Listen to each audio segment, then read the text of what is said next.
Hello बच्चों, good morning. जल्दी जल्दी आइए, सब लोग ज्वाइन कर लीजिए फटाफट से। आज हम लोग नॉन कोऑर्डिनेट्स वाला पोर्शन पूरा कंप्लीट कर लेंगे, है ना।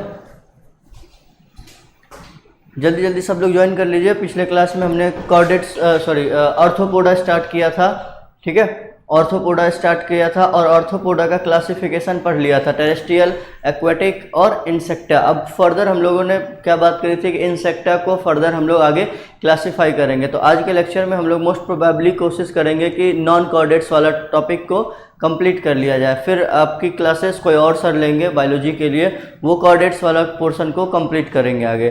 तो मोस्ट प्रोबेबली ये आज अपनी इस जगह पे लास्ट क्लास हो गया ना। फिर नेक्स्ट कोई दूसरे टीचर आएंगे जो आपको कोऑर्डिनेट्स पढ़ाएंगे। गुड मॉर्निंग बच्चे, गुड मॉर्निंग। सब लोग जल्दी जल्दी से ज्वाइन कर लीजिए, हम लोग फटाफट से इसको कंप्लीट कर लेते हैं ना। 1 मिनट का टाइम है, जल्दी जल्दी सब लोग ज्वाइन कर लीजिए एकदम स्पीड में।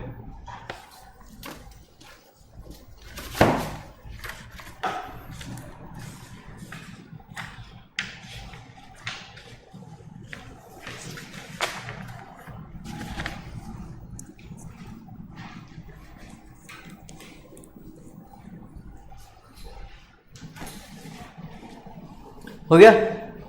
Good morning, good morning. चलिए आइए साक्षी, आपने पिछले क्लास में रिवाइज करी थी, पिछला क्लास किया था आपने? पिछले क्लास का रिवीजन हो गया था? कोई दिक्कत, कोई तकलीफ किसी भी टाइप की अब तक हम लोग जितना पढ़े हैं उससे पहले?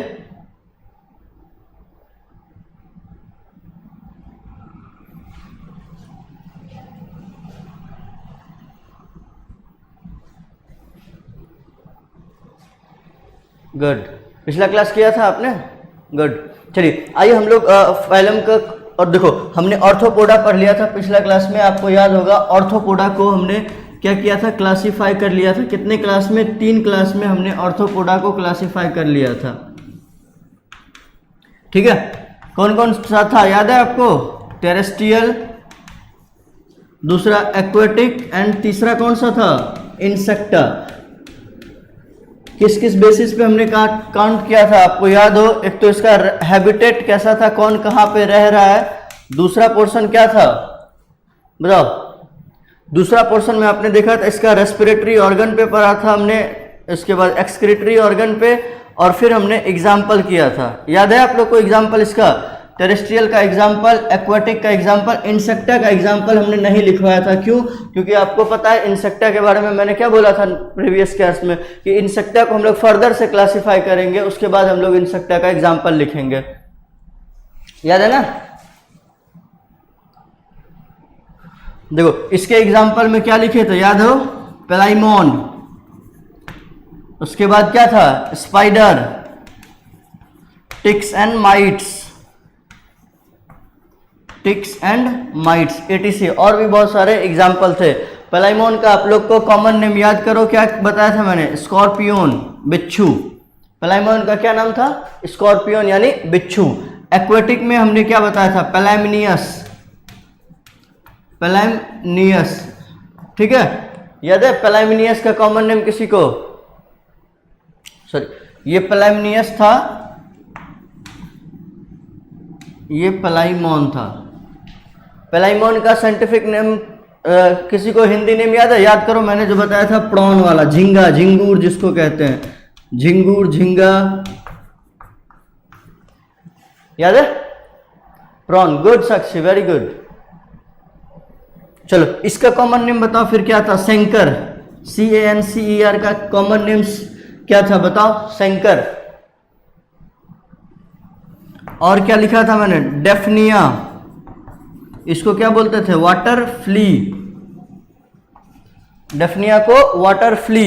अच्छा, एक किसी को हम लोग कहते थे हस्बैंड ऑफ 100 वाइफ्स, नाम बताओ कौन था वो? हस्बैंड ऑफ 100 वाइफ, 100 बीबियों का पति बोला जाता था इसको। बताओ क्या नाम था इसका? C से नाम था, मैं बता दे रहा हूं, देखो लिखो क्या नाम था? क्रैब। गुड साक्षी, वेरी गुड। अच्छा ये बताओ फिर हस्बैंड ऑफ 100 वाइफ्स किसको बोला जाता था? 100 बीबियों का पति किसको बोला जाता था?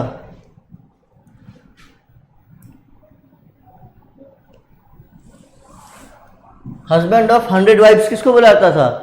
साइक्लोप्स। अरे वाह, very good, cyclops. Very good यार, मतलब रिवीजन करके आए हो, वेरी नाइस। देखो अब फर्दर हम लोग, गुड मॉर्निंग रिक्ता। चलो इंसेक्टा को फर्दर देखो, इंसेक्ट का हमने एग्जांपल नहीं लिखाया था। इंसेक्ट मतलब कीड़ा। ऑर्थोपोड का लार्जेस्ट क्लास होता है, ऑर्थोपोड्स लार्जेस्ट, ऑर्थोपोडा का सबसे लार्जेस्ट क्लास होता है ये। मतलब अगर देखो दुनिया में सबसे ज्यादा कौन है, ऑर्थोपोड। ऑर्थोपोड में भी सबसे ज्यादा कौन है, इंसेक्टा है। क्लियर, ऑर्थोपोड में भी सबसे ज्यादा कौन है, इंसेक्टा है। अब देखो इस इंसेक्टा को हम लोग दो बेसिस पे बांटते हैं, एक ऐसे इंसेक्ट जिनको कि पंख दिया है भगवान ने, और एक ऐसे जिनको पंख नहीं है। तो नंबर 1 लिखेंगे विंगलेस, ऐसा जिनको विंग नहीं प्रेजेंट है। दूसरा क्या है, विंग्ड इंसेक्ट, विंग्ड इंसेक्ट। चलो विंगलेस इंसेक्ट का आपको नाम याद है,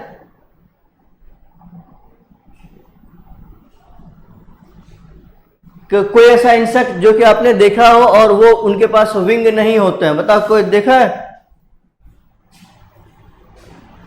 देखो एक एग्जाम्पल मैं जो लिख रहा हूं, इस एग्जाम्पल को आप स्टार मार्क कर लेना। हर साल ये एग्जाम्पल देखा जाता है, मतलब ये एग्जाम्पल तो समझ लो कि हर साल ही देखा जाता है। लेपिस्मा, लेपिस्मा इसका इतना खूबसूरत बात इसलिए है क्योंकि इसका कॉमन नेम होता है फिश। पूछ देगा इनमें से कौन सा ऐसा है जो ट्रूली फिश नहीं है, तो सिल्वर फिश।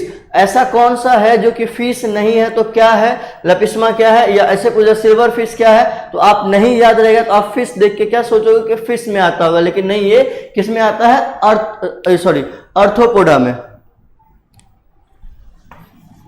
नेक्स्ट पेडिक्यूलस, पेडिक्यूलस, PEDICULUS, पेडिक्यूलस, इसको बोलते हैं लाउस, लाइस का सिंगुलर फॉर्म लाउस।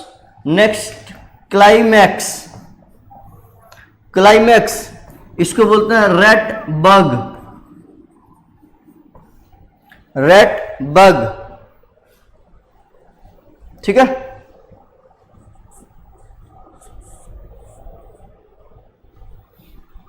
अब उड़ने वाला तो आपने बहुत सारा देख रखा है। चलिए 4-5 एग्जांपल आप लोग अपने मन से बता दीजिए। एग्जांपल उड़ने वाला में देखिए, याद रखने में सबसे स्टार मार्क मैंने किसको करवाया है, इस वाले पॉइंट को स्टार मार्क कराया, तो ये आपको हर हाल में याद होनी चाहिए, इसको आप नहीं भूलेंगे। गुड।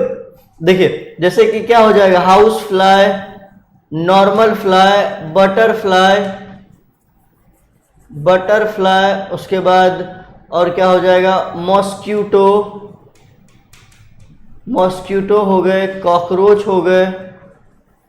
कॉकरोच उड़ता है कि नहीं, ये बात पता है कि नहीं आप लोगों को, कॉकरोच को उड़ते हुए देखा है आपने।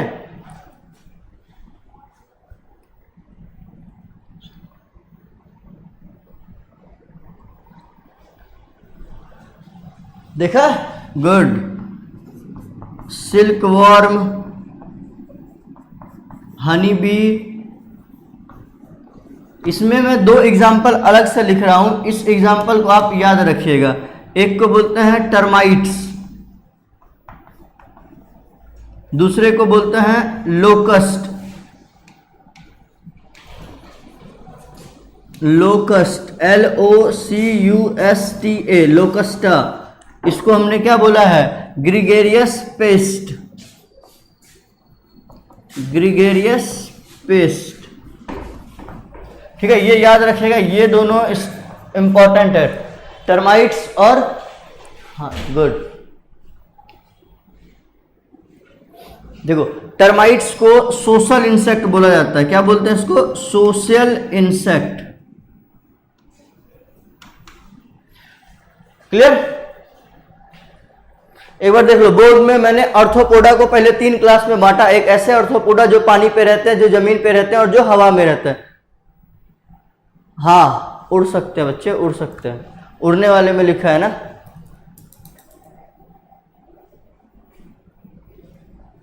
सिल्कवर्म का, चलो आपने सिल्कवर्म पूछा तो किसको इसका साइंटिफिक नेम याद है, बी से था, बताओ।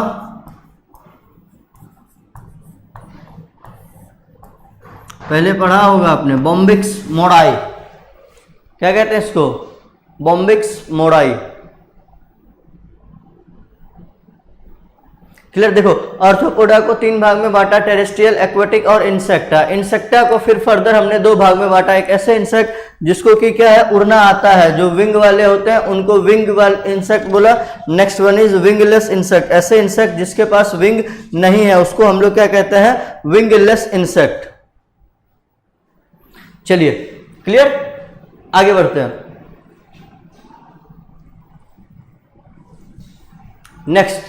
नेक्स्ट में आइए हम देखते हैं, नेक्स्ट में ऐसे एग्जाम्पल्स देखते हैं। कैसे, क्या देखेंगे हम लोग, एग्जाम्पल्स को हम लोग 3 क्लासीफाई में देखेंगे। एक ऐसे एग्जाम्पल जो कि हमारे लिए क्या है, हार्मफुल है, तो सबसे पहले लिखेंगे हार्मफुल ऑर्थोपोड्स। एग्जाम्पल को क्लासीफाई कर रहे हैं कैसे कैसे, एक हार्मफुल, दूसरा क्या है जो हमारे लिए इकोनॉमिकली बेनिफिशियल होगा। तो पहला लिखेंगे हार्मफुल वाला। हार्मफुल में आपने देखा होगा ऐसे मॉस्किटो, कंफर्म हार्मफुल है मॉस्किटो में फर्दर हम लोग नाम यहां पे 1 और 2 और लिख लीजिए, आपको याद रख, एनोफ्लीज मॉस्किटो, एडीज मॉस्किटो, ये सब मॉस्किटो की फीमेल प्रोजेनी है, ठीक है। एनोफ्लीज मॉस्किटो, ठीक, Culex mosquito, Aedes mosquito, Anopheles, Culex, Aedes.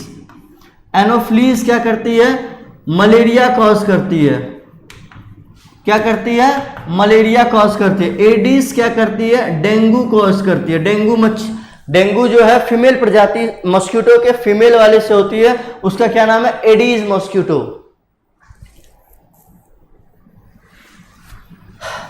Culex कराती है एलिफेंटियासिस, हाथी पाँव, आपने सुना है हाथी पाँव, जैसे किसी का देखो एक पाँव लोअर लिम्फेटिक वेसल्स क्या हो जाता है, फूल जाता है। देखो ये इसीलिए मैं इसको इंपॉर्टेंट मार्क करवा रहा हूं आप लोग को, क्योंकि आपको पता है ये बहुत बार पढ़ोगे आप, अभी से लेकर के 12 तक में जाने कितनी बार आपको ये आ जाएगा। तो ये आपको वेक्टर है, आपको क्या है, ये वेक्टर है। वेक्टर का मतलब ऐसा ऑर्गेनिज्म जो कि किसी एक चीज को किसी दूसरे चीज तक ले जाने का काम करता है। जैसे आपको जाना है यहां से, मान लो कहीं और जाना है, उस बीच में जो गाड़ी होगी जिस पे बैठ के आप जाएंगे वो वेक्टर कहलाएगा। एनोफ्लीज मॉस्किटो, एक देखो सवाल क्या आता है कि मलेरिया डिजीज किसके द्वारा कॉज किया जाता है, ऑप्शन में रहेगा ऐसे, तो आपको ये देना। दूसरा, मलेरिया एक वायरल डिजीज है, ये भी वायरल डिजीज है, वायरल डिजीज, ये दोनों वायरल डिजीज होने के बाद सवाल में आपने देखा हुआ इनमें से कौन सा ऐसा है जो कि वायरल डिजीज है but are transmitted through arthropods. तो ऑर्थोपोड्स ये दोनों है, ये वायरल है दोनों, बट ये ऑर्थोपोड के द्वारा आगे फर्दर क्लास मतलब ले जाए जाते हैं, ठीक है। और हाउस फ्लाई क्या क्या करता है, ये तो आपने देखा ही होगा। हाउस फ्लाई जो घर में मक्खियां होती हैं, आप क्या कहते हैं कि खाने पे मक्खी ना पड़े, क्यों चाहते हैं कि आपके खाने पे मक्खी ना पड़े, ताकि बताओ, ताकि आप बीमार ना पड़ जाए। उससे क्या हो सकता है, ज्यादा अगर मच्छी खाने पे पड़ेगा तो आपको डिसेंट्री हो सकता है, डायरिया हो सकता है, ये सब आगे बहुत आप लोग पढ़ेंगे। फिर भी मैं यहाँ से आपको रिवीजन करते हुए चला रहा हूँ ताकि जब आप आगे पढ़ें तो आपको कोई दिक्कत ना हो। एक फ्लाई है जिसका नाम है सीसली फ्लाई, ये डिजीज बहुत बार पूछा जाता है, इनमें से कौन सा ऐसा डिजीज है, डिजीज का नाम है लेशमानियासिस।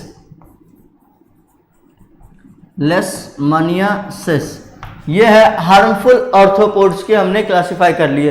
कोई दिक्कत, हार्मफुल में सबसे ज्यादा, ऑर्थोपोड में सबसे ज्यादा अगर कोई हार्मफुल है तो कौन है, मॉस्किटो। आपको पता है टाइफाइड, डेंगू, मलेरिया, एलिफेंटियासिस, ये सब यही कॉज करवाते हैं, मक्खर। और ये भी ध्यान रखना सबके सब फीमेल वर्जन है, क्या है, फीमेल। तो सोच लो मेल वाले बेचारे शांत होते हैं, फीमेल ही है जो कि इस तरह से बीमारियां फैलाते रहती है। मेल तो बेचारा चुपचाप अपना खाया पिया सो जाता है, जब फीमेल वाली इधर से उधर करते रहती है जो वेक्टर का काम करने लग जाती है, ठीक है। कोई दिक्कत, यहाँ आपने लिख लिया, हैंडराइटिंग पढ़ने में कोई दिक्कत, कोई तकलीफ, आगे बढ़ूं मैं।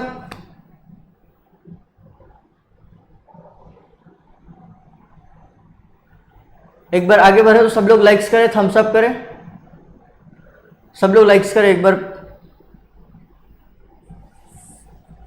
लाइक्स करें, वीडियो को लाइक करें सब लोग।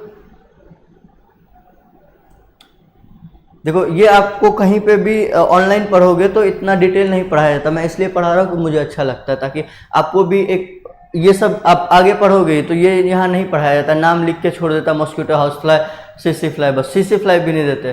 तो मैं बस ऐसे करा रहा हूँ ताकि आप लोग का सब क्लियर रहे। आगे भी 2-3 बार ये सब पढ़ेंगे तो एक बार में याद होना हो, 2-4 बार में तो याद हो ही जाएगा। चलिए ठीक है, आगे बढ़ते हैं नेक्स्ट पोर्शन पे। हम लोग ऐसे ऑर्थोपोड जो कि इकोनॉमिकली इंपॉर्टेंट है, दूसरा ऑर्थोपोड जो कि इकोनॉमिकली इंपॉर्टेंट है, इकोनॉमिकली इंपॉर्टेंट ऑर्थोपोड। अब बताओ इकोनॉमिकली इंपॉर्टेंट में आपने सबसे पहले आपके दिमाग में क्या आएगा? Silk worm. सबसे पहले क्या आएगा? Silk worm. सबसे ज्यादा इकोनॉमिकली इंपॉर्टेंट यही है, सिल्क वॉर्म, है ना। सिल्क वॉर्म का साइंटिफिक नेम क्या है? Bombyx mori, Bombyx mori. दूसरा आपने क्या देखा है? Honey bee. हनी बी के बारे में आप क्या जानते हैं? Best pollinating agent, best pollinator यही है जो बहुत सारा ह्यूज अमाउंट में पॉलिनेशन करने में इसी का इंपॉर्टेंस होता है, best pollinating agent. Next Laccifer. जैसे silk produce by silk worm Bombyx mori, वैसे ही lac produce by Laccifer, lac produce by Laccifer. सब लोग फटाफट लाइक्स करते रहे, एकदम जितने लोग आ रहे हैं अपने अटेंडेंस में लाइक्स लगाएं। एक एग्जांपल मैं ये लिख रहा हूं, लिमुलस, इसका कॉमन नेम होता है किंग क्रैब। ये लिविंग फॉसिल है, ये फॉसिल। इसको सवाल को स्टार मार्क कर लीजिएगा, इस पोर्शन को। लिमुलस किंग क्रैब जो कि क्या है? लिविंग फॉसिल है। पांचवा हो गया इतना, ये हमारे इकोनॉमिकली इंपॉर्टेंट है। नेक्स्ट सम लिख लिए। देखो इकोनॉमी के सिल्क वॉर्म से सिल्क मिलता है हमको, honey bee best pollinating agent का काम करता है, प्लस हनी बी मिलता है अपने को। नेक्स्ट लेसिफर से लैक प्रोड्यूस होता है, लिमुलस एक किंग क्रैब है। लोकस्टा लिख लीजिए, लोकस्टा,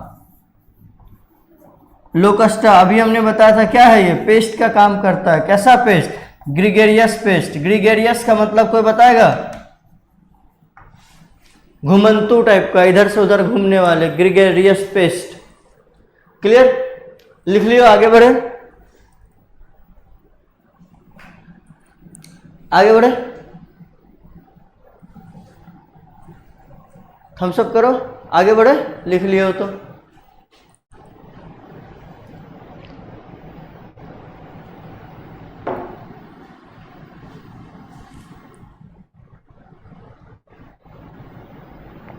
गुड।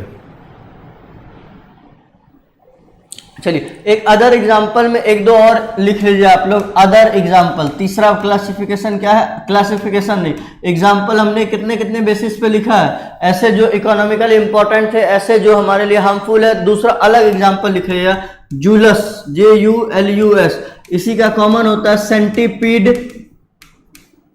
या मिलीपीड। ये आपने सुना है? सेंटीपीड देखा है? सेंटीपीड या मिलीपीड, जिसके 1000 पैर होते हैं, 1000 से ज्यादा पैर होते हैं इसके। 1000 लेग्ड एनिमल्स, सॉरी इन 1000 लेग्ड, ये 100 लेग्ड होते हैं। ये आपने एक्चुअल में ज्यादातर केस में सेंटीपीड देखा होगा, मिलीपीड बहुत रेयरली शायद देखा हो। जो काफी जंगल वाले एरिया में कभी घूमने गए हो तो आपको मिलीपीड देखा, लेकिन सेंटीपीड जैसे ही बरसात का मौसम आता है, सेंटीपीड घूमना, भ्रमण करना स्टार्ट कर देते हैं। हो गया क्लियर? अब देखो ऑर्थोपोडा वाला फाइलम मैं फिर से बता रहा हूं, रिवीजन के लिए सुन लो। ऑर्थोपोडा वाला फाइलम सबसे ज्यादा इंपॉर्टेंट फाइलम है, सबसे ज्यादा नंबर ऑफ क्वेश्चंस के आने की प्रोबेबिलिटी ऑर्थोपोडा से ही होती है। तो अपन को ऑर्थोपोडा को जब आप रिवाइज कीजिएगा, बहुत अच्छे से रिवाइज कर लीजिएगा ऑर्थोपोडा को, है ना। ऑर्थोपोडा सबसे लार्जेस्ट फाइलम है, उसमें सबसे सक्सेसफुल फाइलम है। क्यों? क्योंकि उसमें एक्सोस्केलेटन कैसी बनी हुई थी? काइटिनियस। और दूसरा रीजन क्या था? उसके जॉइंटेड अपेंडेज थे, ठीक है। ऑर्थोपोडा के बारे में। उसके बाद इसमें सेगमेंटेशन देखने को मिलता है, ये याद रखना था आपको। और इसमें एग्जाम्पल में सबसे पहले क्लासिफिकेशन वाइज आप एग्जाम्पल याद रखने का कोशिश कीजिएगा। टेरेस्ट्रियल कौन सा था, एक्वेटिक कौन सा था, इंसेक्ट कौन सा था। अब इंसेक्ट को फर्दर हमने दो भाग में बांटा था, ऐसे इंसेक्ट जिनके पास विंग है, जिनके पास विंग नहीं है, विंग है या विंग नहीं है। उसके बाद फर्दर हमने एग्जाम्पल देखे, ऐसे एग्जाम्पल ऑर्थोपोड्स के जो कि हमारे लिए इकोनॉमिकली इंपॉर्टेंट है, हमारे उससे फायदा होता है, और ऐसे जो हमारे लिए हार्मफुल है। नेक्स्ट एक अदर एग्जाम्पल में जूलस लिख दिए हैं, ठीक। तो चलिए ऑर्थोपोडा खत्म हो गया। अब हम लोग बात करते हैं हमारा नेक्स्ट फाइलम जो कि नाम है मोलस्का, सेकेंड लार्जेस्ट फाइलम। सबसे पहले लिख लेंगे second largest phylum of animal kingdom. सबसे पहला लार्जेस्ट कौन सा था, arthropoda, and this one is second largest phylum, second largest phylum of animal kingdom, ठीक है। सबसे पहला इंपॉर्टेंट बात जो आपको याद रखना है, सेकेंड लार्जेस्ट फाइलम। इसको और एक बोला जाता है एक नाम से जिसको बोलते हैं सॉफ्ट बॉडीड एनिमल। क्या कहते हैं इसको, सॉफ्ट बॉडीड एनिमल,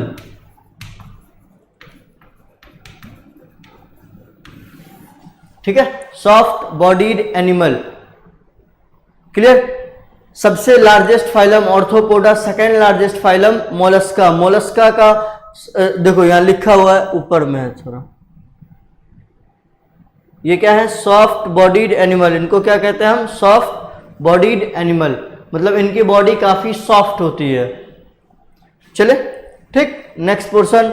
अब इसमें आप जनरल कैरेक्टर लिखिए। जनरल कैरेक्टर में मैं जो बोल रहा हूं वो लोग आप लोग अपने से लिखना स्टार्ट कीजिए। सबसे पहला लेवल ऑफ ऑर्गेनाइजेशन, आप लोग नंबर डालिए और कमेंट में हमको यहाँ लिख के दिखाइए लेवल ऑफ ऑर्गेनाइजेशन में क्या होगा, किसमें क्या होगा जो मैं पूछ रहा हूँ, ठीक है। Level of organisation. दूसरा लिखेंगे सिमिट्री।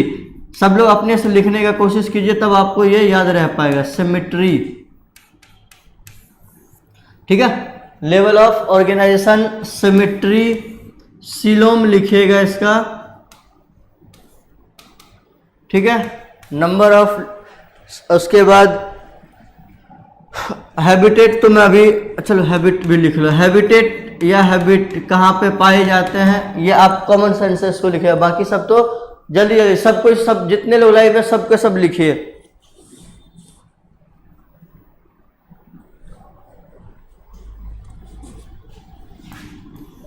सब लोग लिखिए। जर्म लेयर कैसी प्रेजेंट होगी, मेटामेरिज्म इसमें देखने को मिलेगी या नहीं मिलेगी,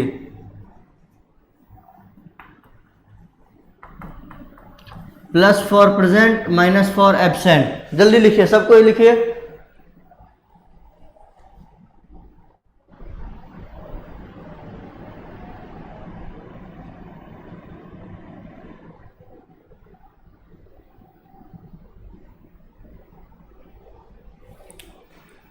चलिए आइए, अब मैं लिख रहा हूं, आप लोग देखिए, अपना मैच कीजिए। लेवल ऑफ ऑर्गेनाइजेशन की, बाकी और भूल गए बच्चे। लेवल ऑफ ऑर्गेनाइजेशन की बात करें तो कैसी होती है, ऑर्गन सिस्टम। सिमेट्री की बात करें तो बाइलेटरल होता है, कैसी, बाइलेटरल। इसके बाद एक ऑप्शन में इसको एक्स्ट्रा करके लिख लीजिएगा, एडल्ट इज समटाइम, कभी कभी एडल्ट बिकम्स एसिमेट्रिक।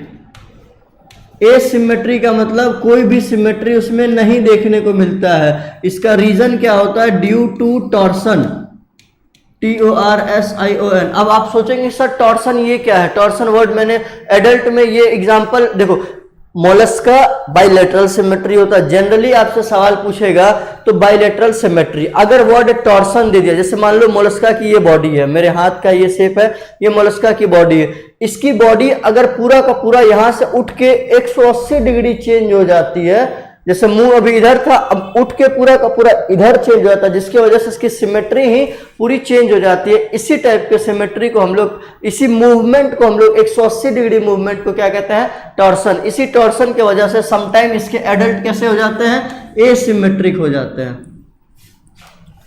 ठीक है। चलिए नेक्स्ट पोर्शन, सिलोमेट की बात करें तो ऑब्वियस सी बात है यू सिलोमेट है, इसमें सिलोम देखने को मिलता है, यानी यू सेलिमेट है, सिलोमेट है। हैबिटेट की बात करी जाए तो ये जमीन पे भी देखने को मिलेंगे और पानी में भी देखने को मिलते हैं, टेरेस्ट्रियल एंड एक्वाटिक बोथ देखने को मिलेंगे। ठीक सर येलो कलर नहीं दिख रहा है, अच्छा सॉरी, अब तो लिख दिया बच्चा, अभी एडजस्ट कर लो, अब से नहीं लिखेंगे इसमें। Adult is sometimes become asymmetric, adult मैंने जो येलो कलर से लिखा है, एडल्ट कभी कभी कैसी हो जाती है, एसिमेट्रिक हो जाती है ड्यू टू टॉर्सन, ऐसा लिखा हुआ है मैंने, और नेक्स्ट टाइम से नहीं लिखेंगे येलो, है ना। चलिए जर्म लेयर की बात करी जाए तो कैसी जर्म लेयर होगी, ऑब्वियस सी बात है ट्रिप्लोब्लास्टिक जर्म लेयर, और मेटामेरिज्म कैसी होगी, एब्सेंट होगी, मेटामेरिज्म कैसी होगी, एब्सेंट होगी मेटामेरिज्म। लिख लिए, अभी लिख लो। सब लोग का सही जवाब था, जिसने लिखा जिसने सोचा, क्या सबका सही जवाब था, गुड, सबका सही जवाब था जिसने भी लिखा है। रिक्ता आपने 1 2 ही लिखा, बस 2, हाँ 2 3 6,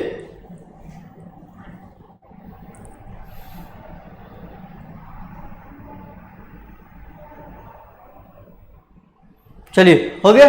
अब हम लोग इसके स्पेशल कैरेक्टर की ओर बढ़ते हैं। लिख लियो बच्चे, थम्स अप करें, फिर मैं आगे बढ़ूं, आगे बढ़ूं। सबने नोट डाउन कर लिया, फिर आगे बढ़ूं मैं।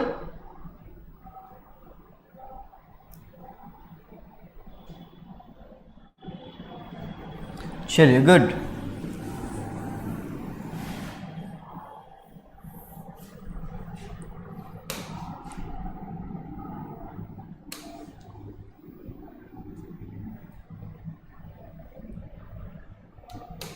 चलिए नेक्स्ट लिखिएगा। इसमें अब जो मैं पॉइंट लिखवा रहा हूं, अभी 5 पॉइंट हुआ था, छठा पॉइंट को स्टार मार्क करके लिखिएगा। ये पॉइंट किससे रिलेटेड है, डाइजेशन।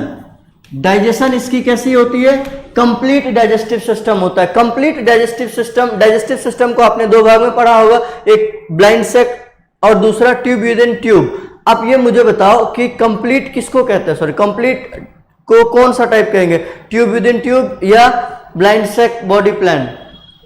डाइजेशन कैसी होती है इसकी, कंप्लीट डाइजेस्टिव सिस्टम होती है। कैसी digestive system, complete digestive system. से ये सवाल नहीं पूछ के इसमें सवाल आता है फाइल लाइक रेस्पिंग ऑर्गन, जिसको कि कहते हैं रेडुला। क्या कहते हैं, रेडुला, प्रेजेंट फॉर फीडिंग। इनको खाने के लिए एक फाइल लाइक का रेस्पिंग, और देखो ये इसका मुंह है, मेरे हाथ को समझो क्या है, मुंह है मोलस्का का।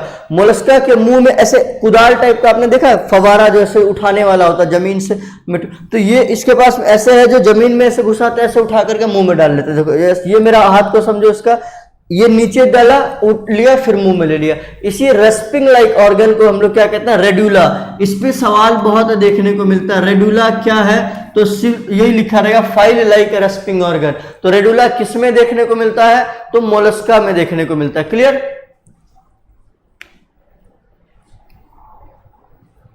ठीक हो गया।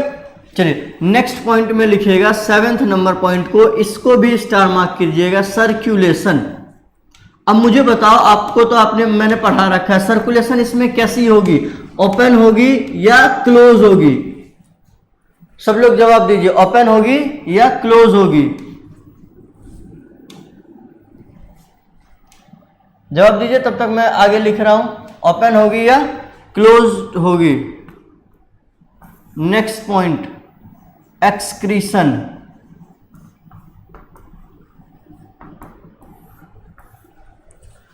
कैसी होगी, ओपन। कोई एक्सेप्शन वगैरह भी है बच्चे, सब लोग जवाब दीजिए, कोई एक्सेप्शन वगैरह भी है।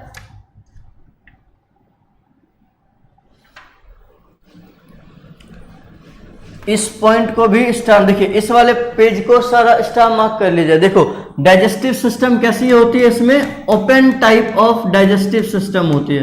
कैसी डाइजेस्टिव सिस्टम होगी, ओपन। लेकिन ये हमेशा से ध्यान रखना, एक्सेप्ट, एक्सेप्शन तो भूलना मत, एक्सेप्ट सिफेलोपोड। देखो मोलस्क का हम लोग क्लासिफिकेशन करेंगे, उसमें हम लोग 2 टाइप में पढ़ेंगे, सिफेलोपोड मोलस्क और नॉन सिफेलोपोड मोलस्क। तो आप फिलहाल के लिए लिख लीजिएगा सिफेलोपोड पोड मोलस्क। फिलहाल के लिए बस ये लिख लीजिएगा। और आपको यही पूछा भी जाएगा कि all Mollusca contains open type of circulatory system, तो नहीं, एक्सेप्ट में यही लाइन एज इट इज लिखा रहेगा, एक्सेप्ट सिफेलोपोड मोलस्क, यानी मोलस्का में सिफेलोपोड मोलस्क को छोड़ दिया जाए तो बाकी सब में क्या है, open type of circulatory system देखने को मिलता है। एक्सक्रीशन के लिए स्टार मार्क रखिएगा सारे पॉइंट को। एक्सक्रीशन के लिए इसके पास एक स्पेशल ऑर्गन प्रेजेंट है, साइंटिस्ट का नाम है, उसने अपने नाम पे रखा है कैबर्स ऑर्गन। कैबर्स ऑर्गन या इसी का दूसरा नाम है organ of Bojanus. Organ of Bojanus. जब आप क्लास 11th का लास्ट टॉपिक होगा, ह्यूमन फिजियोलॉजी पढ़ रहे होंगे, वहां पे एक्सक्रीशन चैप्टर में, वहां पे भी ये फिर से रिवाइज किया जाएगा कि मोलस्का का एक्सक्रीटरी ऑर्गन क्या होता है, ऑर्गन ऑफ बोजानस या कैबर्स ऑर्गन। क्लियर?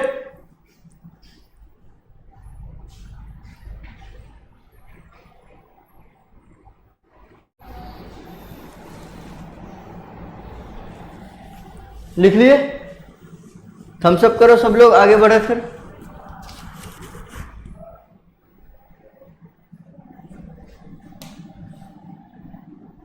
लिख लियो सब लोग? लिख लेना बच्चे, ये सब पॉइंट इंपॉर्टेंट है, सवाल इसी से पूछे जाएंगे। अगर आप पढ़ रहे हो संडे के दिन भी, आप यहाँ सुबह सुबह बैठ के पढ़ रहे हो, तो इसका मतलब आप इंटरेस्टेड हो, कहीं ना कहीं आप इंटरेस्ट हो, आप चाहते हो कि आपका नीट में अच्छे से अच्छे। तो मैं नीट पॉइंट ऑफ व्यू से जो भी क्वेश्चन, देखो मैं स्टार मार्क उसी में करवा रहा हूँ जिसके पूछे जाने की ज़्यादा चांसेस हैं या जो पूछे गए हैं प्रीवियस ईयर्स में, तो इसलिए आप स्टार मार्क वाले पॉइंट को स्टार मार्क जरूर रखिएगा। ठीक है, चलिए आगे बढ़ते हैं हम लोग। चलिए नेक्स्ट पोर्शन में लिखेगा स्पेशल कैरेक्टर में। चलिए जनरल में ही कितना पॉइंट हो गया था, 9 हो गया था ना। 10वां में लिखिए रिप्रोडक्शन। एक्सक्रीशन तो हो गया था, रिप्रोडक्शन। चलिए लिखिए रिप्रोडक्शन में इसकी सेक्सुअलिटी कैसी होगी, इसका डेवलपमेंट कैसा होगा, इसका फर्टिलाइजेशन कैसा होगा। 3 चीजें अपने को याद रखना होता, फर्टिलाइजेशन, इसकी सेक्सुअलिटी और इसका डेवलपमेंट। देखो ये जनरली कैसी होती है, यूनिसेक्सुअल होती है। कैसी होती है? जनरली यूनिसेक्सुअल होते हैं। और फर्टिलाइजेशन इसमें मोस्ट ऑफ द केस में फर्टिलाइजेशन क्या होता है, एक्सटर्नल होता है। और डेवलपमेंट की बात करी जाए तो क्या होगा, डायरेक्ट भी होगा और इनडायरेक्ट भी होगा। डायरेक्ट भी होगा और इनडायरेक्ट। इनडायरेक्ट डेवलपमेंट का क्या मतलब हुआ, लार्वा इंक्लूड होगा, तो इसमें लार्वा का नाम लिखेंगे veliger, veliger and glochidium. Glochidium. अब तक हमने कितना लार्वा का नाम पढ़ लिया, सबको याद है? यहां फिर से 2 लार्वा का नाम आ गया, वेलिगर एंड ग्लोचिडियम। ठीक है, अब नेक्स्ट और सबसे लास्ट पॉइंट इसका लिखेंगे मोलस्का का। लिख लियो तो आप बताएं, फिर इसको मिटाएं हम।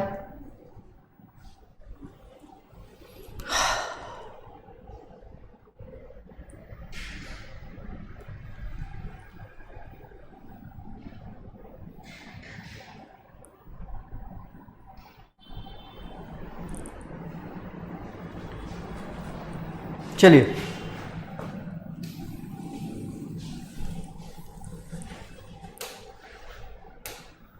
देखिए, ये इसका बॉडी स्ट्रक्चर है। कितना पॉइंट था यार, 9 10 पॉइंट हो गया था ना।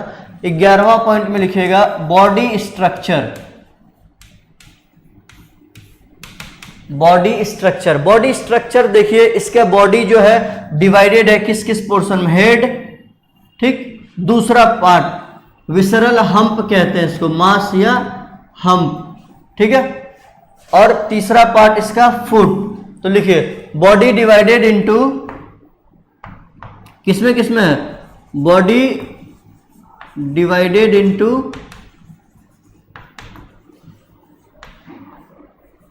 3 पार्ट। नंबर 1 क्या है, हेड, नंबर 2 विसरल हम्प, और तीसरा क्या है, फूट।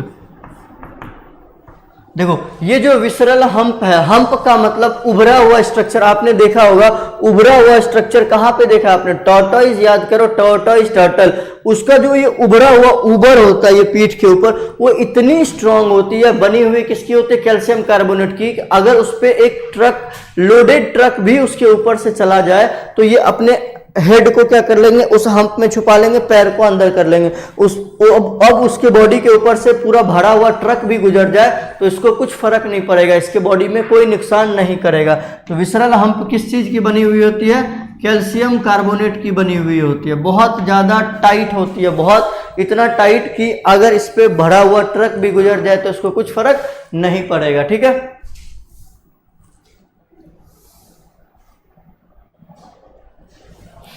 देखो हो गया, गुड। देखो उसके बाद ये एक स्ट्रक्चर है जिसको लिखा हुआ मेंटल, मेंटल या इसी का दूसरा नाम होता है पैलियम, PALIUM, पैलियम। ये एक स्किन की लेयर होती है, किसकी लेयर, स्किन की लेयर। ये जैसे ये मोलस्का की बॉडी, मेन बॉडी है, इसके ऊपर ये नॉन लिविंग स्ट्रक्चर है जिसका नाम है क्या, हम लोग क्या बोले इसको, विसरल हम्प। इसके नीचे जो कि हम्प को बॉडी से कनेक्ट करवा रहा है एक स्किन की लेयर होती है, मेंटल या पैलियम कहते हैं, सॉफ्ट होती है, काफी स्पॉन्जी होती है। इसी सॉफ्ट स्ट्रक्चर के वजह से इसका नाम दिया जाता है सॉफ्ट बॉडीड एनिमल। क्योंकि आपके मन में आएगा सर मोलस्का को आपने लिखा सॉफ्ट बॉडी, तो इतना हार्ड इसकी कैल्शियम कार्बोनेट की लाइन है तो फिर इसको सॉफ्ट क्यों बोला, सॉफ्ट उसको इस मेंटल या पैलियम की वजह से सॉफ्ट बोला जाएगा, क्योंकि वो उसके बॉडी का नॉन लिविंग पार्ट है, तो उसके बॉडी का हिस्सा हम लोग मानते हैं, लेकिन सबसे आउटर पार्ट क्या मानेंगे, पैलियम या मेंटल। तो यहां पे लिखिएगा हेडिंग डाल के, मेंटल या पैलियम बहुत सॉफ्ट होती है, ठीक है, soft spongy layer of skin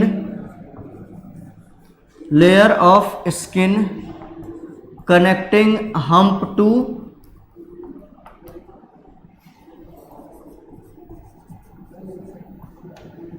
hump को किससे कनेक्ट कर रही है, मेन बॉडी से। क्लियर बच्चों, कोई दिक्कत किसी भी टाइप का। देखो ये इसका हेड पोर्शन है जिसको मैंने गोला लगाया, ये इसका बॉडी है, मेन बॉडी। ये नॉन लिविंग स्ट्रक्चर है जिसको हमने हम्प बोला, ये इसका पांव है जो कि इसको भी अंदर कर लेता है। ठीक है, कोई दिक्कत,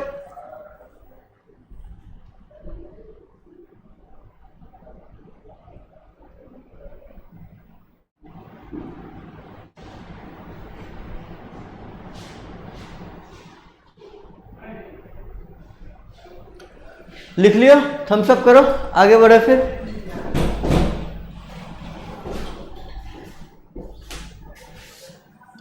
नोट डाउन हो गया, देखो बच्चे हो गया सबका, आगे बढ़े, गुड।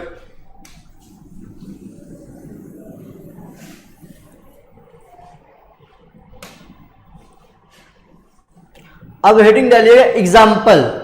एग्जाम्पल इंपॉर्टेंट है, देखिए इसके बॉडी के ऊपर सबका, ये मोलस्का है लेकिन बावजूद देखो ये टफ हार्ड वाली कवरिंग दिख रही है, इसमें भी दिख रही है, इसमें यहां पे दिख रही है, वो लॉलिगो या स्क्वेड उसके बाहर में दिखता है। ये देखो ऑक्टोपस या डेविल, इसके भी हम्प होते हैं। तो इस तरह से ये देखो सबके हैं। तो एग्जाम्पल लिख, mental is non living structure, नहीं बच्चे मेंटल लिविंग होता है। मेंटल स्किन की सॉफ्ट स्पॉन्जी लेयर होता है, बाहर वाला जो कैल्शियम कार्बोनेट का हम्प होता है वो नॉन लिविंग होता है। ठीक है, एग्जाम्पल में लिखिएगा, इसको स्टार मार्क करके लिखिएगा। देखो एप्पल का कॉमन नेम है, सॉरी पाइला का कॉमन नेम है एप्पल स्नेल। किसको कहते हैं हम लोग, एप्पल स्नेल पाइला को। पिनेक्टाडा पर्ल ओयस्टर, ये जो आप लोग मोती वगैरह पहनते हैं, जो राजाओं महाराजाओं को देखा गया होगा अपने गले में इतना बड़ा बड़ा मोती जो पहनते हैं, मोती पर्ल, पर्ल इसी को बोला था, पर्ल ओयस्टर। ये देखो यहाँ पे दिख रहा है ये मोती, ये चमकता हुआ मोती इसी से निकलता है। तो आप लोग जो भी मोती वगैरह पहनते हैं जो भी मोती के शौकीन होते हैं वो देखो कहाँ से निकलता है, इसी पिनकटाडा से निकलता है, जिसको बोलते हैं पर्ल ऑयस्टर, मतलब पर्ल इसी के बॉडी से निकलता है। इसके बॉडी में जितना ज़्यादा इरिटेशन कॉज होगा उतना ज़्यादा ये क्या करेगी, ये मोती बनाएंगे। इसका बहुत तेजी से खेती होता है, बहुत ज़्यादा इसका एग्रीकल्चर प्रैक्टिस अभी भी हो रहा है अपने इंडिया में, ठीक है। सेपिया को क्यूटल फिश कहते हैं, फिर से स्टार मार्क कर लीजिएगा। एक था अब तक लेपिस्मा, जिसको हमने सिल्वर फिश कहा था, वो एक्चुअल में फिश नहीं था। दूसरा क्यूटल फिश सेपिया, ये इसके नाम के आगे भी फिश लगा हुआ है, लेकिन ये क्या है, मोलस्का, फिश में नहीं आता। फिश कॉर्डेट्स में हम लोग पढ़ेंगे, ये नॉन कॉर्डेट्स है। नॉन कॉर्डेट्स बावजूद कॉमन नेम में इसको क्यूटल फिश बोला था, क्योंकि मछली जैसे दिखती है, ये मछली होती नहीं है। नेक्स्ट लॉलीगो, इसका कॉमन नेम है स्क्वैड। उसके बाद ऑक्टोपस, ऑक्टोपस का तो आपको पता है, ऑक्टोपस को क्या कहते हैं, डेविल फिश। डेविल फिश क्यों कहते हैं, क्योंकि इसका स्ट्रक्चर राक्षसों जैसा होता है, डेविल, इसलिए इसको कहते हैं डेविल फिश। एप्लाइसिया, सी हेयर, इसको भी स्टार मार्क रखिएगा। डेंटेलियम, देखो हाथी का दांत, ऐसा नहीं लग रहा है जैसे हाथी का दांत कहीं गिरा हुआ हो, उसमें ये कीड़े घुसने की कोशिश कर रही है। डेंटेलियम टस्क सेल, टस्क, हाथी का जो दांत बाहर निकला हुआ होता है उसको टस्क बोलते हैं, तो इसी के भी नाम रखा गया टस्क सेल। नेक्स्ट इज कीटोप्लोरा या काइटोन। इससे पहले हमने क्या पढ़ा था, कीटो,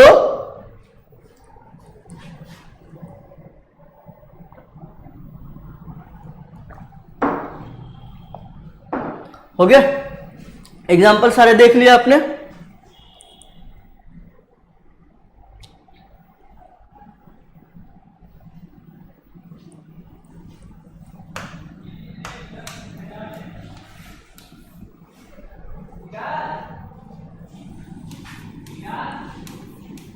देखो इनमें जितने एग्जाम्पल दिए हुए, 8 एग्जाम्पल दिए हुए, इसमें से 3 एग्जाम्पल देखो आपको याद रखना है सिर्फ सिफेलोपोड मोलस्क के लिए, यानी ऑक्टोपस, सेपिया, लॉलीगो। इसमें कैसा, ये सब कैसे हैं, सिफेलोपोड मोलस्क है, यानी कि इसमें कैसी सर्कुलेटरी सिस्टम पाई जाती है, क्लोज सर्कुलेटरी सिस्टम पाई जाती है। अलग से एक पॉइंट इसमें लिख लीजिएगा आप लोग।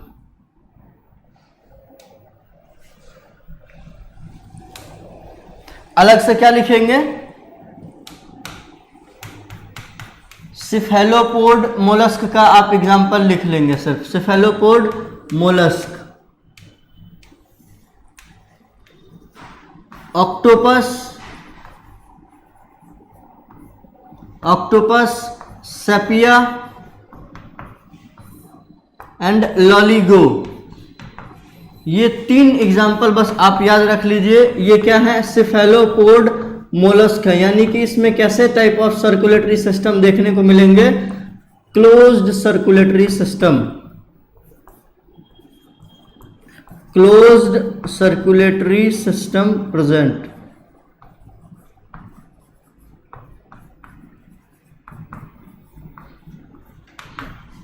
क्या देखने को मिलेगा, क्लोज सर्कुलेटरी सिस्टम। बाकी इन तीनों को छोड़ करके सब में क्या देखने को मिलेगा, ओपन सर्कुलेटरी सिस्टम।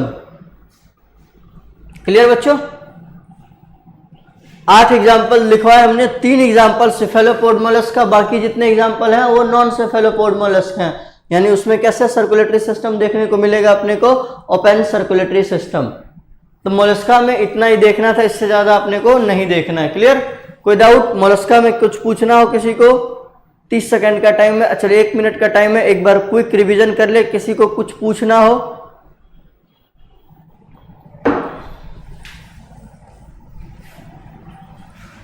किसी को कुछ पूछना हो आगे बढ़ने से पहले एक नजर डाल देते हैं हम लोग, एक नजर डाल देते हैं। लेवल ऑफ ऑर्गेनाइजेशन कैसी होगी, ऑर्गन सिस्टम, एक नजर देख लो। किसी को कोई डाउट तो पूछ लेना। सिमेट्री, बाइलेटरल, एक्सेप्ट, देखो एडल्ट में कभी कभी क्या देखने को मिलती है, एसिमेट्री। एसिमेट्री का रीजन क्या है, एसिमेट्री का रीजन क्या है, एडल्ट में समटाइम क्या देखने को मिल गया था, एसिमेट्री। उसका रीजन क्या था, टॉर्सन। ध्यान रखिएगा, टॉर्सन वाला सवाल पूछा जाता है। सिलोम, यूसिलोमेट, हैबिटेट, एक्वेटिक और टेरेस्ट्रियल दोनों, डाइजेस्टिव सिस्टम कंप्लीट देखने को मिलता है। और क्या प्रेजेंट होता है, जो इंपॉर्टेंट पॉइंट है याद रखिएगा, रेडुला प्रेजेंट, जो कि एक फाइल लाइक रस्पिंग ऑर्गन होता है। Clear. Next is respiratory system, क्या है, सॉरी, रेस्पिरेटरी सिस्टम के लिए गिल्स, पानी वाले के लिए गिल्स और जमीन वाले के लिए pulmonary sex. Circulatory system open होंगे एक्सेप्ट 3, कौन कौन सा, ऑक्टोपस, लोलिगो एंड सेपिया, इन तीनों को छोड़ करके बाकी कैसे होगी इसमें ओपन सर्कुलेटरी सिस्टम। देखो इसलिए सर्कुलेटरी में डायरेक्ट क्या लिखा हुआ, ओपन। यूनिक फीचर में body head, mass and visceral foot, sensory tentacles, feather like respiring organ, और एक्सक्रीशन के लिए क्या प्रेजेंट था, केबर्स ऑर्गन, या इसी का दूसरा नाम क्या था, organ of Bojanus. Next example, Pila, Pinctada, Pinctada को क्या कहते थे, pearl oyster, Sepia, Loligo, octopus, Aplysia, sea hare, Dentalium, tusk shell. Clear. तो यहां पे हम लोग का मोलस्का खत्म हुआ। अब हम लोग स्टार्ट करते हैं इकाइनोडर्माटा। इकाइनोडर्मेटा, हेडिंग डालिए इकाइनोडर्मेटा।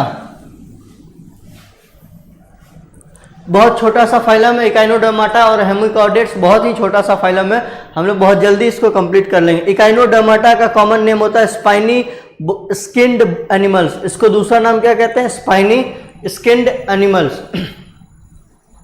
देखो क्योंकि नाम देखो, इकाइनो, इकाइनो का मतलब स्पाइनी, डर्म का मतलब स्किन होता है, डर्म आप कहते हैं ना एपिडर्मिस, डर्मिस का मतलब इपी मतलब ऊपर, डर्म मतलब स्किन, तो वैसे ही इकाइनो का मतलब स्पाइनी, डर्म का मतलब स्किन, स्पाइनी स्किन एनिमल है, इसीलिए हम लोग इसको क्या कहते हैं, इकाइनोडर्माटा। सबसे पहले नेक्स्ट हम लोग आगे बढ़ते हैं इसके जनरल कैरेक्टर की ओर। जनरल कैरेक्टर में सबसे पहला और सबसे इंपॉर्टेंट हैबिटेट लिखिएगा। इसका हैबिटेट कहाँ रहती है, तो ये रहती है एक्सक्लूसिवली मेराइन, सिर्फ और सिर्फ पानी में ही देखने को मिलेगी, वो भी कैसी पानी, गहरी पानी, यानी मेराइन में। इस पॉइंट को स्टार मार्क कर लीजिएगा। पूछा जाता है इनमें से कौन कौन से ऐसे ऑर्गेनिज्म है जो कि एक्सक्लूसिवली मेराइन है, सिर्फ और सिर्फ पानी में ही देखने को मिलेगी। चलिए बाकी दूसरा नंबर से आप लोग से पूछा जा रहा है, इसको आप जल्दी जल्दी जवाब दीजिए। लेवल ऑफ ऑर्गेनाइजेशन, आप कमेंट जवाब कीजिए। बॉडी सिमेट्री, बॉडी सिमेट्री कैसी देखने को मिलेगी, ये आपको जब सिमेट्री पढ़ाया गया था इसके बारे में कुछ अलग से पॉइंट लिखवाया गया था, याद कीजिए आप लोग जल्दी जल्दी और इसको लिखना स्टार्ट कीजिए। Symmetry,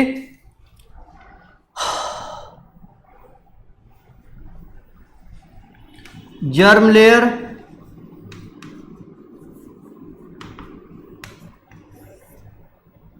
coelom, metamerism. चलिए जल्दी जल्दी लिखिए सब लोग। लेवल ऑफ ऑर्गेनाइजेशन कैसी होती है, organ system level of organisation. Symmetry वाले में आप याद कीजिए, आपको स्टार मार्क करवाया गया था वहां पे भी, और मैं यहां पे भी इस पॉइंट को स्टार मार्क करवा रहा हूं। इसकी जो एडल्ट होती है, एडल्ट कैसी होती है, रेडियली सिमेट्रिकल। कैसी सिमेट्री होती है, एडल्ट में रेडियल सिमेट्री देखने को मिलता है, बट लार्वा में बाइलेटरल सिमेट्री देखने को मिलता है। इसको स्टार मार्क रहेगा ना बच्चे, गलती हो गया कोई बात नहीं, घबराना नहीं है, ये गलती कर दी है अच्छी बात है। अगर आप गलती नहीं करते तो इसको नॉर्मल पॉइंट समझ करके आप आगे बढ़ जाते हैं, और आपके तब नीट में गलती होने की चांसेस बढ़ जाते हैं। याद रखिएगा सिमेट्री में, एडल्ट में तो एडल्ट देखो ये उल्टा प्रोसेस है, रिट्रोग्रेसिव मोटामॉर्फोसिस का भी एग्जांपल आता है, रिट्रोग्रेसिव डेवलपमेंट में भी कि मतलब अच्छे एडवांस कैरेक्टर से लेस एडवांस में, कहते ना बाप नंबरी बेटा 10 नंबरी, ये वही बात हो गया। बेटा यानी लार्वा बायलेटरल, बाप रेडियल पे ही रह गया। बाप बेटा क्या चला रहा है, आईफोन, पापा क्या चला रहा है, smartphone, sorry keypad phone. Germ layer की बात करी जाए तो ट्रिप्लोब्लास्टिक, कैसी होंगी, ट्रिप्लोब्लास्टिक। सीलोम की बात करी जाए तो यूसिलोमेट। Metamerism absent. कोई दिक्कत,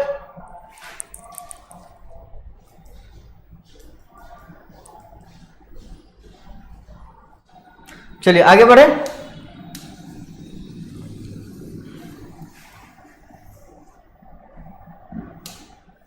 नेक्स्ट 7वां पॉइंट लिखेगा सर्कुलेशन। कोई एक्सेप्शन नहीं है सर्कुलेशन में। कैसी देखने को मिलेगी मुझे बताओ, ओपन या क्लोज, जल्दी जल्दी कमेंट में जवाब दीजिए। डाइजेशन कैसी देखने को मिलेगी, डाइजेशन कैसे मिलेगी, कंप्लीट डाइजेस्टिव सिस्टम। कैसी मिलेगी, open type of circulatory system. नहीं लक्ष्य, open circulate close circulatory system chordates में देखने को मिलते हैं और एनिलिडा में देखने को मिलते हैं, और मोलस्का में सिर्फ और सिर्फ सेफेलोपोड मोलस्का जो 3 एग्जांपल है बस उसी में, नॉन कॉर्डेट्स में सिर्फ एनिलिडा में देखने को मिलेंगे क्लोज सर्कुलेटरी सिस्टम, और किस में देखने को मिलेंगे, मोलस्का के सेफेलोपोड मोलस्क में देखने को मिलेंगे। बाकी सब में किस में क्या देखने को मिलेगा, नॉन कॉर्डेट्स में open circulatory system. Close circulatory system सिर्फ 3 में देखने को मिलता है, पूरे कॉर्डेट्स में, पूरे एनिलिड्स में सिवाय लीच के, और सिर्फ सेफेलोपोड मोलस्क में, यानी मोलस्क का 3 एग्जांपल में। ऐसे याद रखेंगे, क्लियर। डाइजेशन ठीक है। अच्छा, ये जमीन पे नहीं रहते हैं, ये कहाँ रहते हैं, पानी में रहते हैं। तो मुझे बताओ इसका रेस्पिरेशन के लिए क्या होगा, रेस्पिरेशन के लिए इसके पास क्या प्रेजेंट होगा, रेस्पिरेशन के लिए क्या प्रेजेंट होगा, जल्दी बताओ। ये कहाँ रहते हैं, पानी में रहते हैं, तो रेस्पिरेशन के लिए क्या प्रेजेंट होगा,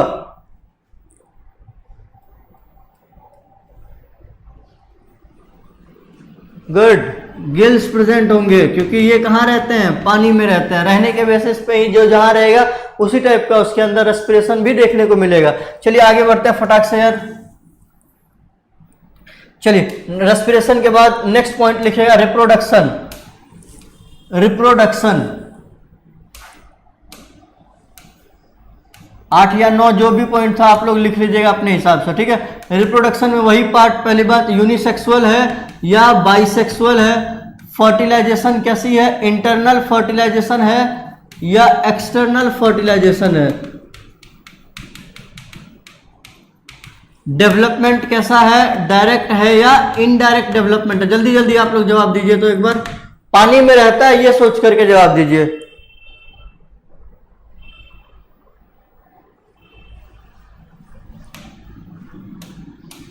देखो ये जनरली यूनिसेक्सुअल होते हैं, ठीक है। डेवलपमेंट इसमें कैसी होती है, सॉरी फर्टिलाइजेशन कैसी होती है, एक्सटर्नल। डेवलपमेंट क्या होगा, बोथ डेवलपमेंट देखने को मिल सकता है। बोथ है यानी इसमें लार्वा भी देखेंगे, तो लार्वा का नाम है बिपिनेरिया।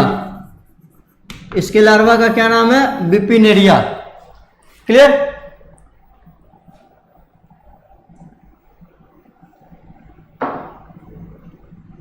क्लियर। चलिए आगे बढ़ते हैं, लिख लिए हो सब लोग।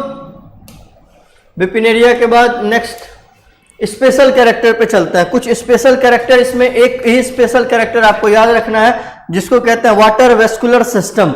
स्पेशल कैरेक्टर में क्या प्रेजेंट है, देखिए इसको समझिए। ये है वाटर वेस्कुलर सिस्टम। हमने स्पॉन्ज में क्या पढ़ा था, वाटर केनाल सिस्टम। दोनों में डिफरेंस ध्यान से रखिएगा। इसमें कौन सा सिस्टम है, वाटर वेस्कुलर सिस्टम है। और यहां पे ही आप कहीं लिख लीजिए, स्पॉन्ज में कैसी सिस्टम देखने को मिलती है, वाटर केनाल सिस्टम। दोनों में भूलना मत, गलती मत करना, बहुत फंस जाओगे बुरी तरह से। स्पॉन्ज में कैसे देखने को मिलता है, वाटर केनाल सिस्टम, लेकिन इसमें क्या देखने को मिलता है, वाटर वेस्कुलर सिस्टम। ये देखो ये वाटर वेस्कुलर सिस्टम, इसको ट्यूब फिट कहते हैं। बस आपको याद क्या रखना है, वाटर वेस्कुलर सिस्टम किसमें देखने को मिलता है, इकाइनोडर्माटा में। इकाइनोडर्म्स में वाटर वेस्कुलर सिस्टम देखने को मिलता है। और water vascular system helps in, किस किस चीज में मदद करता है, water vascular system WVS helps in, क्या क्या में मदद करता है, लोकोमोशन में मदद करता है, लोकोमोशन में मदद करता है, एक्सक्रीशन में मदद करता है, सर्कुलेशन में मदद करता है, सर्कुलेशन में मदद करता है, डाइजेशन में मदद करता है, रेस्पिरेशन में मदद करता है।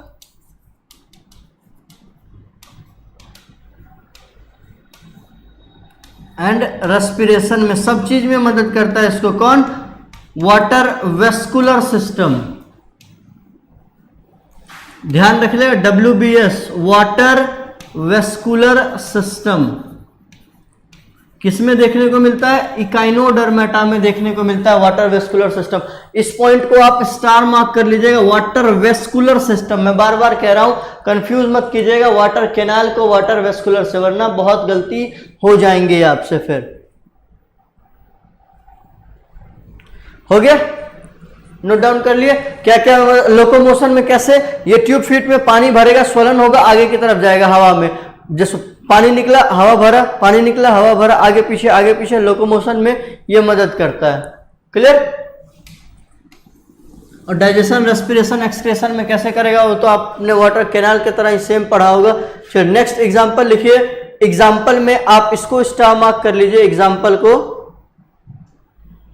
एग्जाम्पल पूछे जाते हैं इकाइनोडर्म्स के बहुत तेजी से, बहुत ज्यादा पूछा जाता है इकाइनोडर्म्स का एग्जाम्पल को आपको कॉमन नेम के साथ याद रखना। फिर से आ गई एक मछली जो कि नाम में है मछली बट है नहीं मछली। अब तक कितने मछली आ गए जो कि नाम में है बस, जैसे क्यूटल फिश आ गया, उसके बाद लेपिस्मा पढ़ लिए तो सिल्वर फिश में, यानी ऑर्थोपोड में एक फिश आया जो सच में फिश नहीं था, मोलस्का में एक फिश आया जो सच में फिश नहीं था, यहाँ पे भी एक फिश आया Asterias star fish, star shape की होती है इसीलिए इसको स्टार फिश बोला जाता है, लेकिन ये भी मछली नहीं है। अब तक 3 ऐसी मछली नाम में आ गई है लेकिन वो सच में मछली नहीं थी। इकाइनस सी अर्चन, इकाइनोकार्डियम, ये हार्ट तो कार्डिया का शेप का दिखता है इसीलिए इसको इकाइनोकार्डियम। एंटीडोन सी लिली, याद रखिएगा सी लिली बहुत चमकीली सी होती है। अफायरा ब्रिटल स्टार, टूटे हुए तारे के जैसा दिखता है इसीलिए उसको ब्रिटल स्टार कहते हैं। क्यूकुमेरिया सी कुकुम्बर, याद रखिएगा। एग्जाम्पल्स आपको इकाइनोडर्म्स के याद रखने, बहुत पूछे जाते हैं इसके एग्जाम्पल। क्लियर? ये 6 एग्जाम्पल है, ये 6 एग्जाम्पल याद रखना। स्टेरियस स्टारफिश सबसे ज्यादा इंपॉर्टेंट, स्टारफिश क्योंकि ये फिश है नाम में लेकिन है नहीं ये fish. Echinus sea urchin, Echinocardium, Antedon sea lily, Ophiura brittle star, Cucumaria sea cucumber. Clear?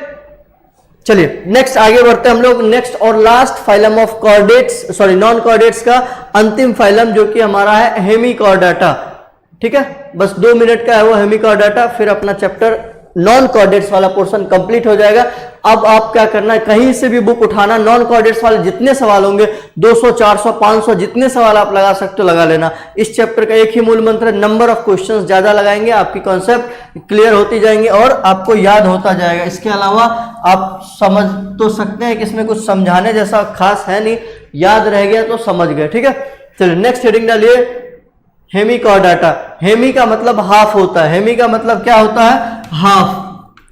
Hemy बोले या सेमी बोले, हेमी का मतलब हाफ और इसको हाफ कॉर्डेट बोलते हैं इसीलिए इसका नाम क्या रखा गया है? हेमिकॉर्डाटा। ये पूरा कॉर्डेट नहीं है, कॉर्डेट्स के आधे अधूरे कैरेक्टर है इसके अंदर इसीलिए इसको हेमिकॉर्डेट बोलते हैं। क्लियर? चलिए नेक्स्ट हेडिंग डालिए। 2 मिनट बस बचा बच्चों इसलिए थोड़ा सा मैं स्पीड कर रहा हूं, बुरा मत मानना आप लोग, है ना। और ये क्वेश्चन पॉइंट ऑफ व्यू से हेमिकॉर्डेटा बिल्कुल भी इंपॉर्टेंट नहीं है। जनरल कैरेक्टर में लिखिए लेवल ऑफ ऑर्गेनाइजेशन।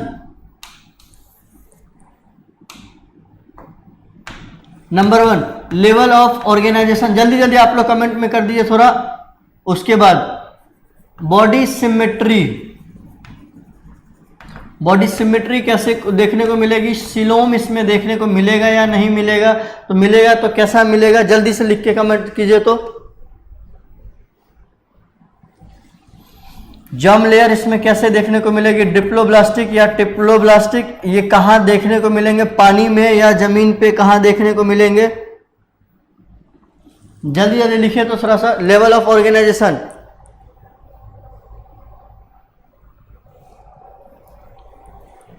हैबिट को फिर से स्टार मार्क कर लीजिएगा। हैबिट वाले पोर्शन को क्या है? एक्सक्लूसिवली मेराइन, पूरी तरह से पानी में ही देखने को मिलता है, एक्सक्लूसिवली मेराइन।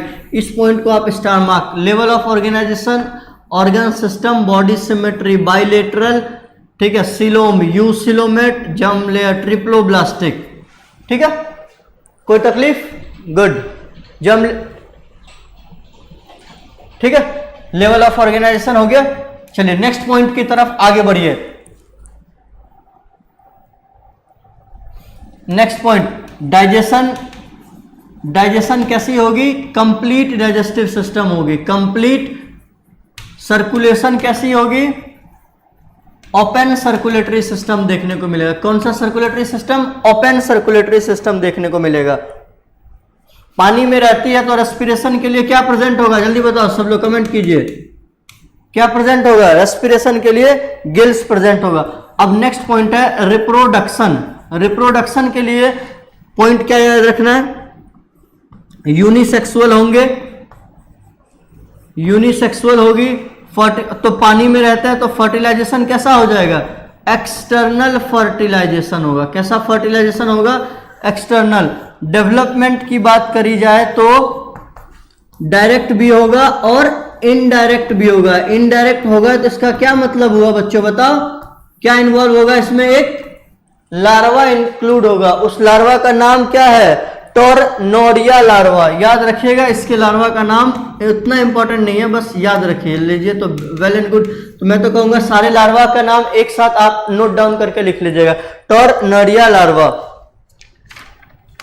और उसके बाद अपने को इसमें कुछ भी नहीं देखना है, बस एक एग्जाम्पल में आप लोग लिख लिए इसको।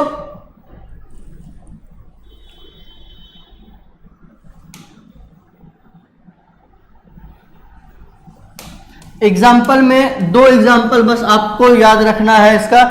एक को बोलते हैं बेलेनग्लोसस, जिसका दूसरा नाम है टंग वॉर्म। देखो वर्म हमने पढ़ा, एक flat worm, round worm, segmented worm, और ये क्या है, टंग वर्म। जीव के जैसा दिखता है इसीलिए हम लोग इसको टंग वर्म कहते हैं। दो ही एग्जाम्पल आपको इसमें याद रखना है, बेलेनोग्लोसस एंड सैकोग्लोसस।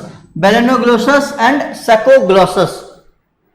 कोई तकलीफ, बेलेनोग्लोसस एंड सैकोग्लोसस। देखो इसकी बॉडी तीन पार्ट में डिवाइडेड है। इस वाले मुंह को कहते हैं प्रोबोसिस, स्पर्म जैसा स्ट्रक्चर दिख रहा होगा इसको आप लोग, प्रोबोसिस।